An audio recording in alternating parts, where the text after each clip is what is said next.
Monica Price and you're watching Cuppa TV.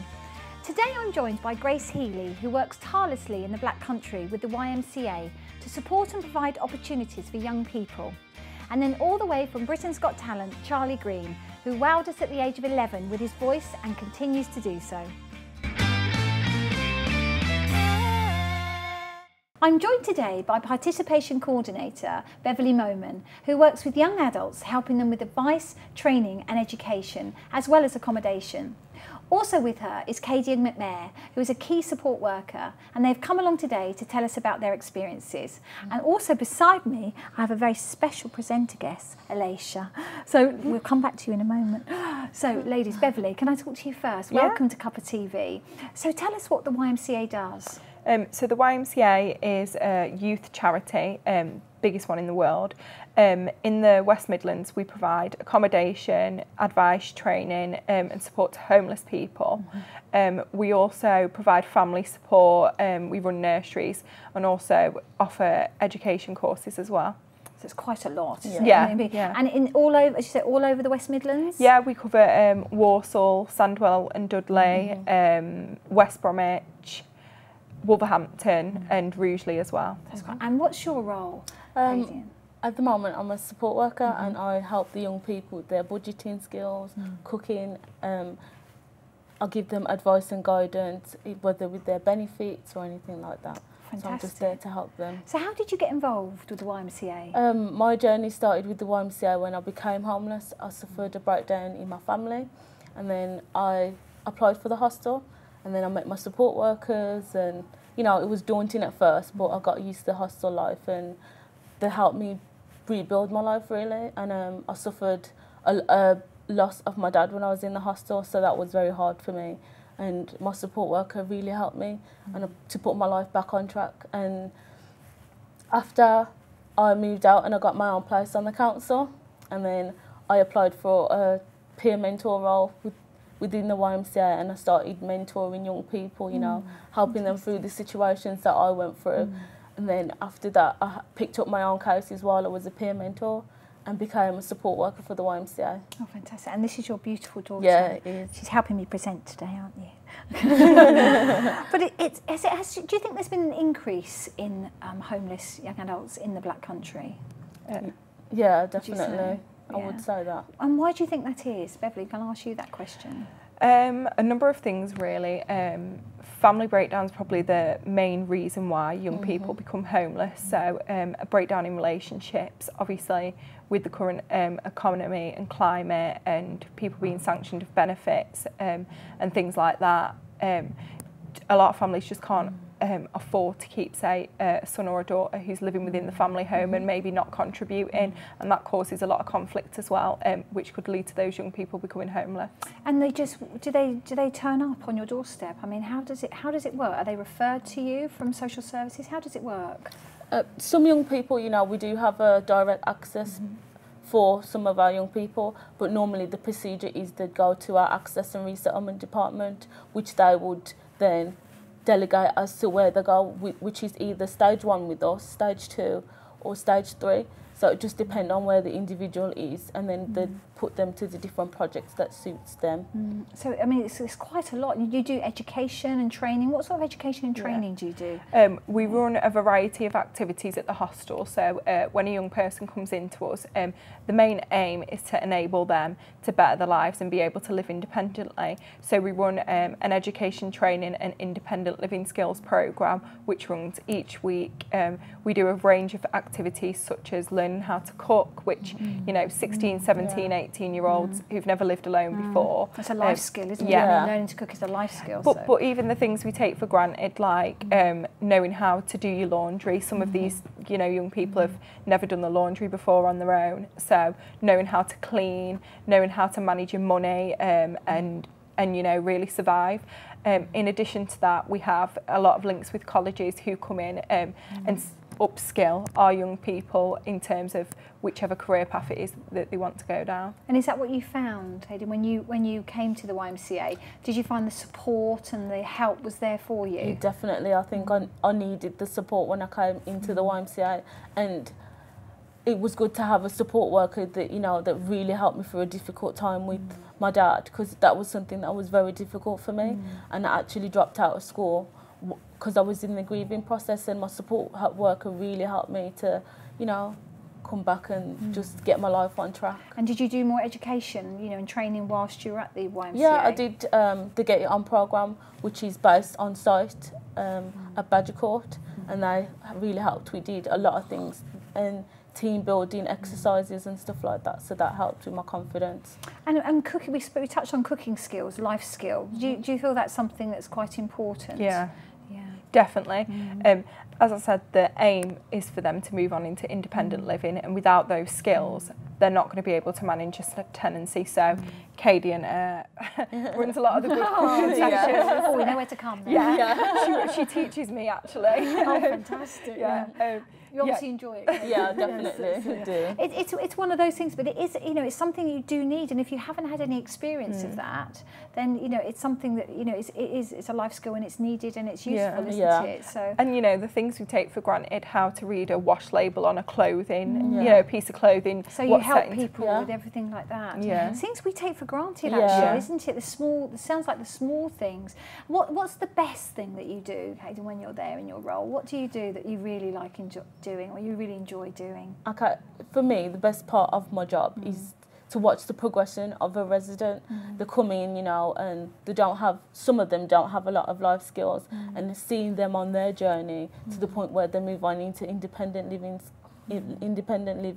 You know, at college, some of them progress to university, so it's just really rewarding to see helping a resident on that journey. And how long do they stay with you? If someone comes to you, baby, how long is there an average length of time, or is there a set amount of time that they have to stay and then they have to leave you? It's we make our hostels available, we say, from obviously 0 to up until 2 years, but generally it doesn't take our young people 2 years. It's different. Every young person's individual. It might take one young person 3 months to learn those skills and progress. It might take someone else 9 months.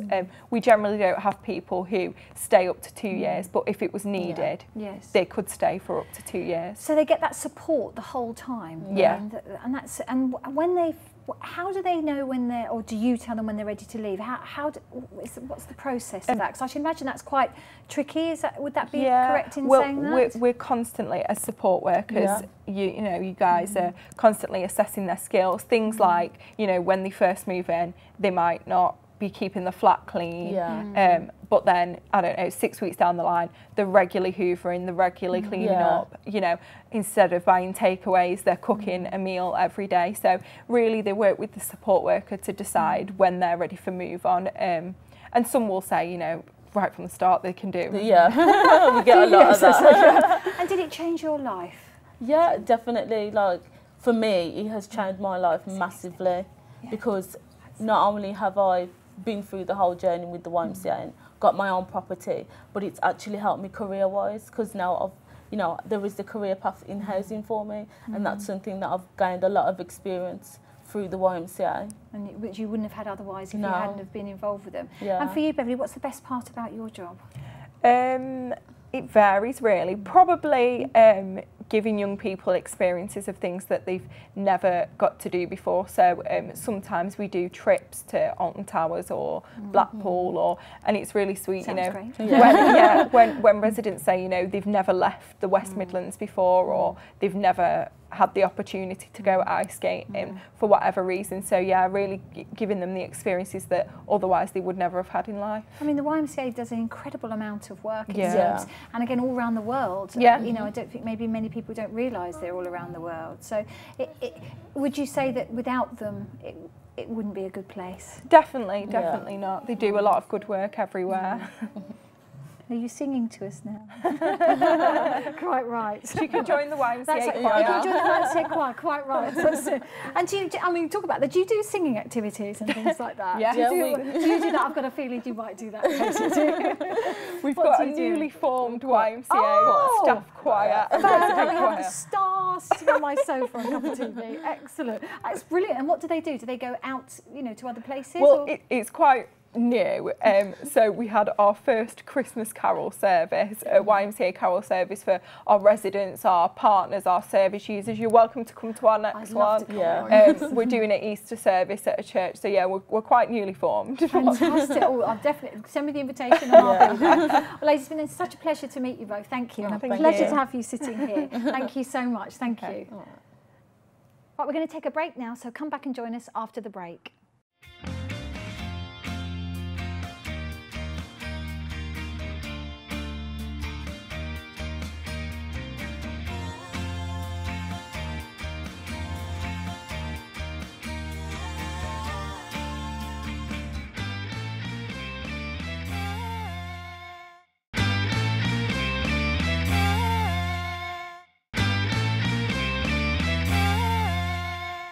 Welcome back. My next guest was a child star on Britain's Got Talent and was praised by Simon Cowell, saying, "I really, really like you." This led to Charlie having over 4.5 million hits on YouTube, and an international singing career took off from there. Please welcome Charlie Green. Charlie, hi, welcome to the show. Thank you so much. Thank you very much for having me. Lovely for you to be here. So Charlie, tell us your story. You did the Britain's Got Talent, you reached the semi-finals, is that right? Yeah. In 2008? In 2008, yeah. Oh my goodness me, and what a journey. So how did that affect your life, Charlie? It affected my life quite a lot. Did because beforehand, I was just a normal kind of schoolboy. Because you were how old? How old were you? Turning 11 when I first auditioned, and I was at middle school in Droitwich, and I did this show, and everyone was following me and taking pictures, and I was whisked off to the Philippines and America and whatever.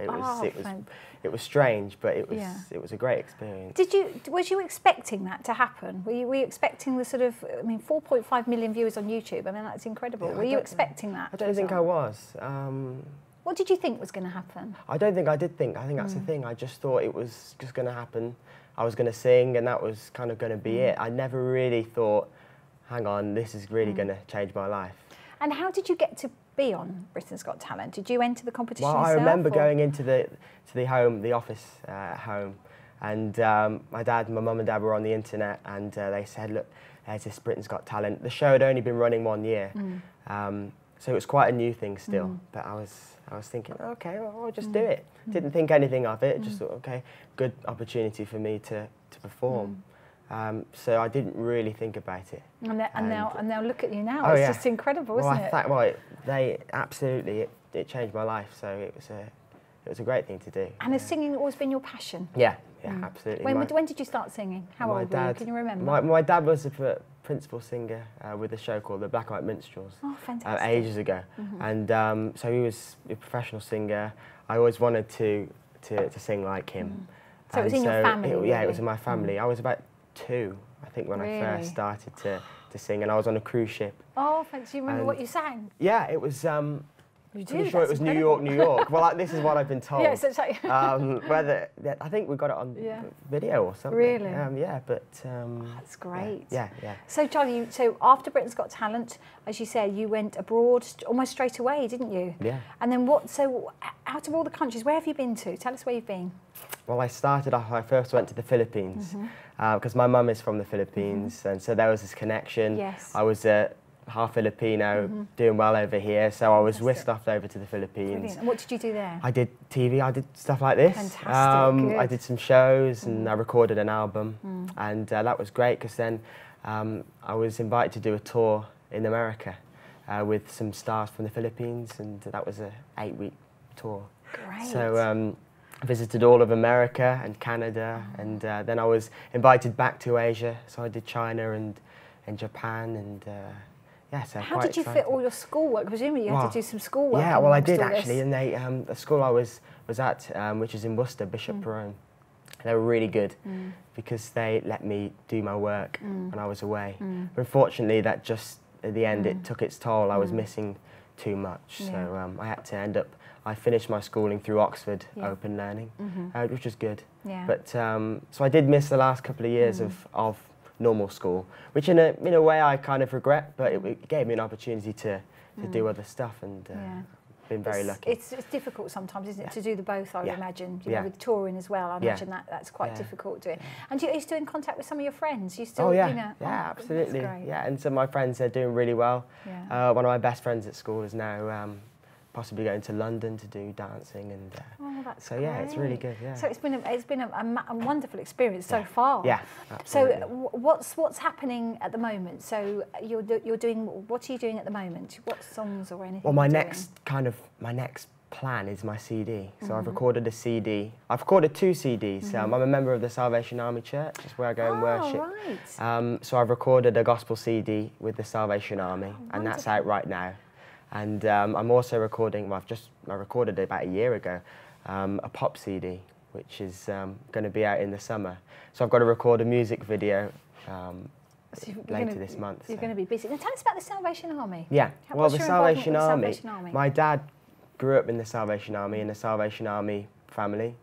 So ever since I was, you know, a little boy, I've been going to the Salvation Army to church. So yeah, they've been really good, and I've been able to do some great stuff with them. At Christmas, they always have their Christmas gig at the Albert Hall, and last year I was invited to do the Albert Hall Christmas gig. So, it was fantastic. What happened? Tell us about that. A really weird experience. So I walked out on stage, and I just looked up, and I kind of thought, all my idols have performed here, thinking all these big people. I was thinking, wow, I can't believe I'm actually here.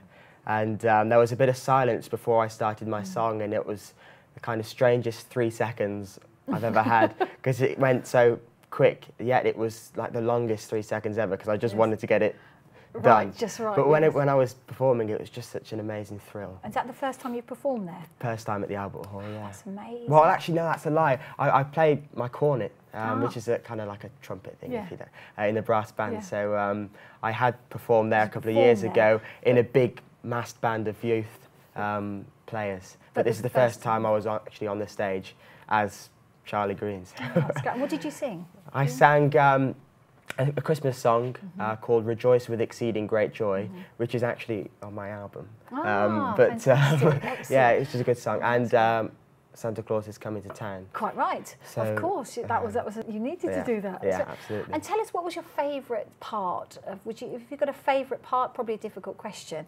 Since you've left Britain's Got Talent, and you were, as I say, you went around the world, so you rose to stardom really, and you were quite young. Yeah. What's been the best part about all of that? Best part, I'd say probably meeting different new people and going around these amazing countries. America was a big highlight, because I went 13 cities I visited. So the amount of places and people I've seen, and the things I've been able to do. The Albert Hall was a highlight. When I was in the Philippines, I did a big gig in an arena. So that was a pretty special thing as well. So I've been very lucky. You have. And, and where would you like to go? Is there any sort of dream place that you haven't been or would like to play at? There's so many. I'd love to go to Australia. I've never been there. And I'd love to go actually to Africa. It's been a big dream of mine to go down there and see what they're doing. To do a concert or something? To do a concert and just to meet people down there, and you know, it's a special place. I really want to meet some people down there and just do something. I had a friend who went there last year, and they said it was the best thing he's ever done. Really? So that's a big that's great. Dream for me. So Charlie, what's next for you? Where are you going next? Well, my next thing is the Salvation Army Congress at the O2 Arena. So the Salvation Army has booked the O2 Arena for 5 days in July, and they've invited me to do a part in a Saturday night big festival there. Charlie, what an honour that will be. And absolutely. are you with other stars, or is it? Well, I'm with other kind of Salvationists. One of the guys is Philip Cobb, who's the principal trumpet player of the London Symphony Orchestra. So he'll be playing a few solos and stuff. So it'll be a great night. When is that?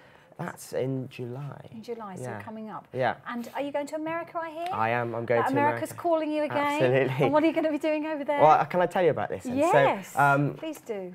Jimmy Osmond, who I'm sure you've I think heard we know Jimmy Osmond. How wonderful, yes. Yeah, he got in contact about doing a show in Branson in Missouri. And he's now the owner of Andy Williams' Moon River Theatre over there. And he wants to put on a show to commemorate Andy, because he unfortunately passed away a couple of years ago. But he wants to put on a show in memory of Andy Williams and his music, so I'll be singing his hits, and that's a 8-week show over there. So this is from, starts in November and finishes on the 12th of December. Wow, again, you're looking forward to that? Absolutely, yeah. Oh, Charlie, that's great. We'll have to come back and tell us all about that. I'd love to, well. yeah, it's really exciting. Oh, it's a big theatre and a lot of things going on over there, so it should be really exciting. Charlie, thank you so much. It's been an absolute pleasure to meet you. Thank you very much, Thank Monica. you so much, and come back and see us soon. I will do. Thank you. Take care.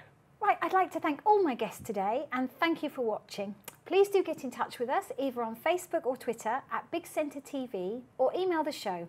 Come back and join us soon. Bye-bye.